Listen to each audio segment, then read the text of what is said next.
嗨，我是佑，欢迎来到我的频道。那今天的内容是介绍关于房地产投资信托基金 REITs 的。这期的视频你将了解到 REITs 的收益方式是什么，它的类型有哪些 ，REITs 的优缺点又是什么，购买 REITs 的风险又有哪些，如何挑选 REITs 以及购买 REITs 的注意事项。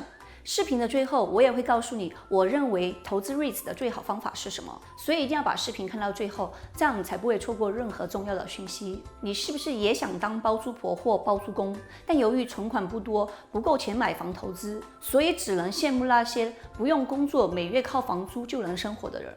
或者是你有钱买房，但由于没有时间跟精力去管理房子，所以一直都没有买。如果是这样子的话，那你就真的需要去了解一下什么是房地产投资信托基金 REITs。那什么是房地产投资信托基金 REITs 呢？房地产投资信托基金的英文叫做 Real Estate Investment Trust， 简称叫做 REITs， 又可以叫做不动产投资信托基金。REITs 有3种类型，一种是权益型 REITs， 也就是持有并管理房地产，将获得租金收入转化为分红支付给 REITs 的投资者。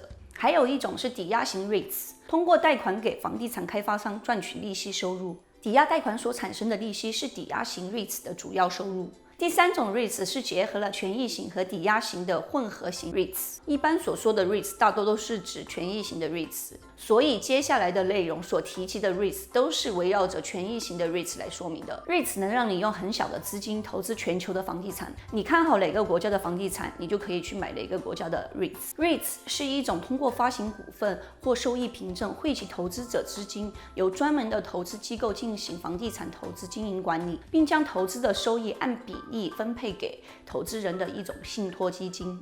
说白了，就是把很多人的钱凑在一块，交给一个基金经理，让他去投资房地产，赚到了钱分给大家。当你投资房地产信托基金 REITs 的时候，你的钱和其他投资人的钱一起被集中在一个集体投资计划中，用来投资购物中心、办公室、酒店或公寓等等这些能产生收益的房地产组合。投资组合里具体投资的都是哪些地产，这都取决于你打算投资哪类的 REITs。那么 REITs 都有哪些分类呢？REITs 有零售类、住宅类、商业类、医疗类、酒店类、工业类、林业类、基础设施类。零售类的 REITs 是指购物中心、超市这类的地产，住宅类的是指公寓、学生宿舍、居民住宅等等这些地产。商业类的是指写字楼、办公室。商业类的 REITs 对经济环境较为敏感，当经济不好时，公司经营困难会导致办公类租房需求下降，然后导致 REITs 的租金收入减少。医疗保健类的 REITs 是指各种与医疗保健相关的房地产，例如养老院啊、医院啊、医疗办公大厦、疗养院啊，或者是专业护理机构等等这些。医疗类的 REITs 有2个优势，第一个就是出租的期限较长，医院通常不会在短期内更换地址。第2个优势就是租金收入稳定。医疗作为百姓生活的刚需之一，医院的收入受到经济环境的影响较小。那酒店类的 REITs 通常持有度假村、酒店这些。REITs 的类型还有很多种，例如工业类、林业类、基础设施类等等，我就不在这里一一介绍了。如果感兴趣的话，你可以去上网查一下。那 REITs 的收益方式有哪些呢？投资 REITs 的收益主要来源于2个部分，一部分是分红带来的收益，分红主要来源于租金收入。房地产投资信托基金公司把这些房产租出去，获得的租金扣除费用后，从中获得的大部分的收益，根据投资者持有的 REITs 的份额来定期分配利润和分红。这些地产或物业获得的租金为投资者提供了稳定的现金流。另一部分的收益来自资产价格上涨，也就是 REITs 持有的房地产价值上升了，那么你手里持有的 REITs 的价格也会跟着上升。这个时候你就可以在市场上卖出 REITs 赚取差价。那 REITs 多久分红一次呢？每个 REITs 分红的时间都不一样，有的是每个月，有的是每个季度，或者是每半年分红一次。REITs 的分红就像收房租一样，你就是每月或每季度或每年轻松收钱的房东。那购买 REITs 的好处是什么呢？购买 REITs 第一个好处就是 REITs 会定期强制高分红。REITs 的分红要高于一般的股票。为了保持 REITs 的资质，至少90%的利润都要以股息的形式分配给股东，这样 REITs 每年都能给投资者带来持续的现金流。购买 REITs 的第二个好处就是 REITs 可以抗通货膨胀。房地产本身就有抗通货膨胀的特性 ，REITs 的分红收益是跟随着通胀变化的，通胀越高，它的分红也就越高。因为房租是和收入挂钩的，当通胀出现的时候，收入相应的上升，房租也会相应的上升。另外，当通货膨胀来临的时候，所有的东西都价格上涨，房地产的价格也会跟着上涨，所以持有 REITs 就不怕通货膨胀的影响。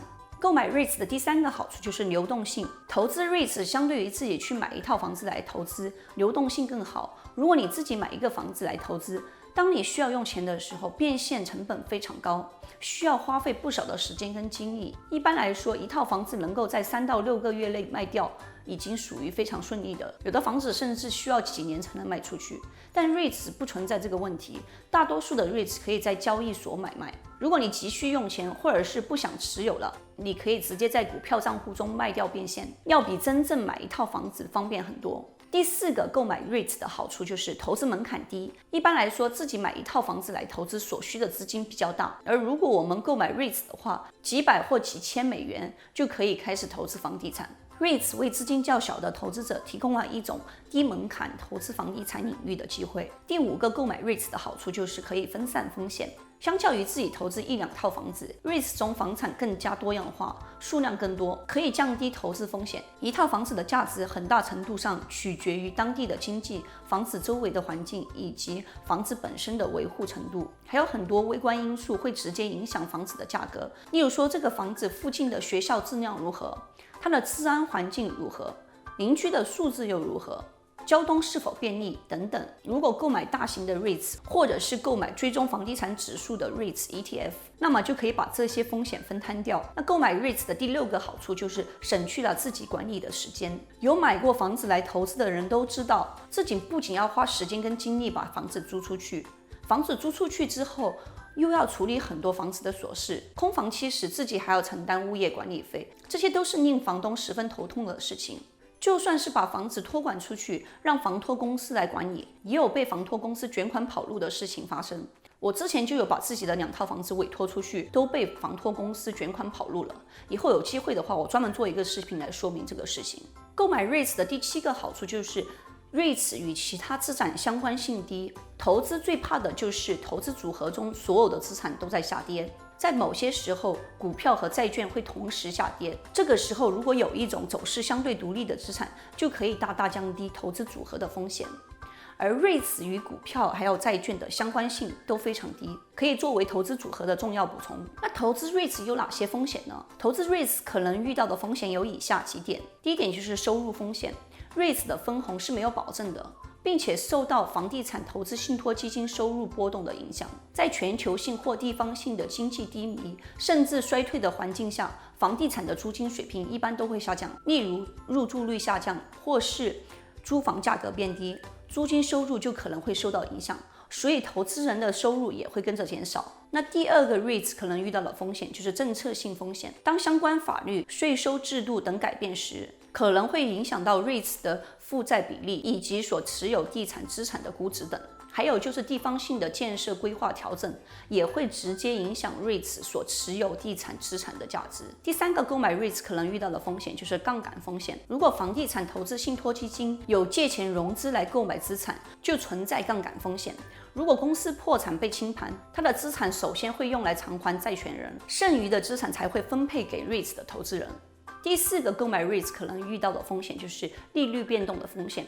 REITs 受利率的影响非常大，一旦利率提高，获取资金成本上升，就存在融资风险。更高的债务成本可能会减少投资人的收入。在利率下行的环境里，对 REITs 是有利的，因为 REITs 可以通过再融资把长期债的利率降下来。哪些人比较适合买 REITs 呢？那以下几种人比较适合买 REITs。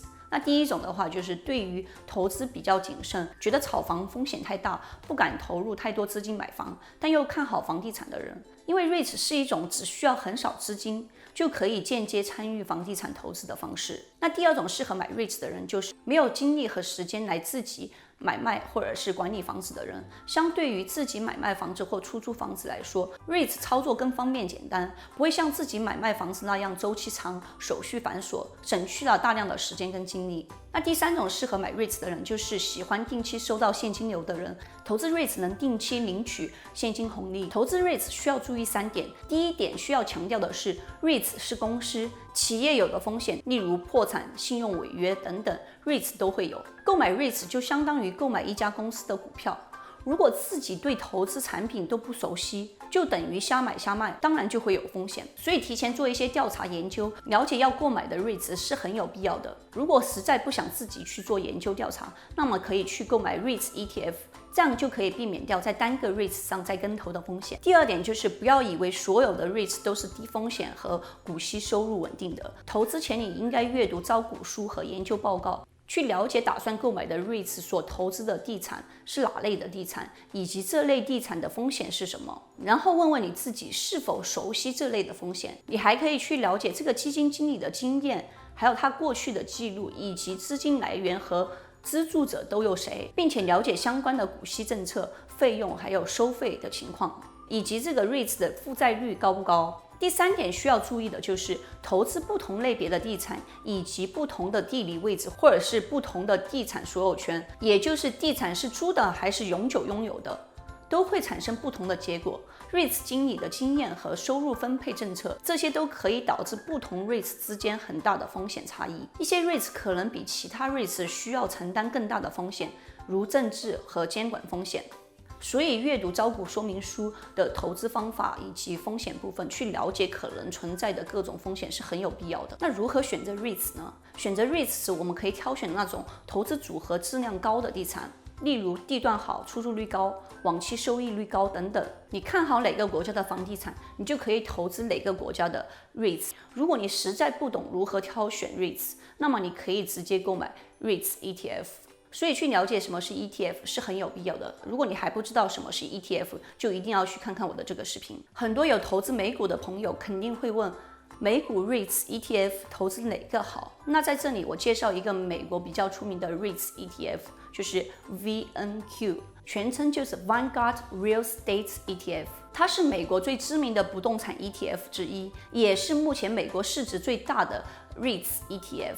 购买了 VNQ 就等于投资了全美国的不动产市场，对于想分散投资美国不动产市场的人来说是个不错的选择。从避险的角度来说，由于 VNQ 的缺点在于99%的房地产都位于美国，所以当美国经济受到冲击的时候，就很难产生避险的作用。我们可以把美国的房地产 ETF VNQ 与全球房地产 ETF VNQI 作为 REITs 的整体投资，一方面能降低风险，同时增加资产配置的多元性。这里需要介绍一下，中国的 REITs 投资对象并不是住宅、公寓什么的，而是投资新旧基建。在中国的投资者可以通过 QDII 基金间接投资海外的房地产项目。那在哪可以买 REITs 呢？买 REITs 跟买股票一样，可以在我们的股票账户里直接购买。对于投资 REITs， 你更偏向于什么类型的 REITs 呢？欢迎在留言区写下你的想法。下一期的内容是关于投资什么最保值，以及应对通货膨胀的方法有哪些。如果你还没有订阅这个频道，就记得订阅。你有任何的问题，